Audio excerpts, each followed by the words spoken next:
In this tutorial, I'm going to show you how to add page numbers in the Microsoft Word mobile app.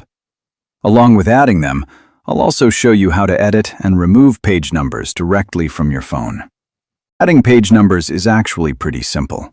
First, make sure you're in Print Layout and enter Edit mode. Tap More Options, then head over to the Insert menu. From there, scroll down until you see Page Number and pick the layout you like best. As you can see, the page numbers are now active in your document. Next, let's look at how to edit them. To do this, tap More Options again. Go back to Insert and scroll down to Header and Footer. Once you're there, you can edit your page numbers, whether you want to add custom text or make other changes.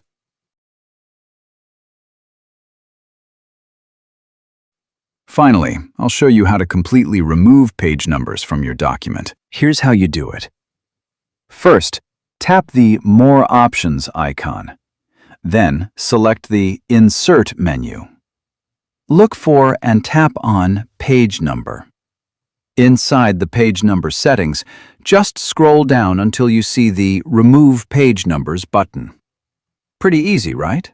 And that's how you add, edit, and remove page numbers in the Microsoft Word mobile app. If you have any questions or suggestions, feel free to drop them in the comments below. I'll see you in the next Android tutorial video.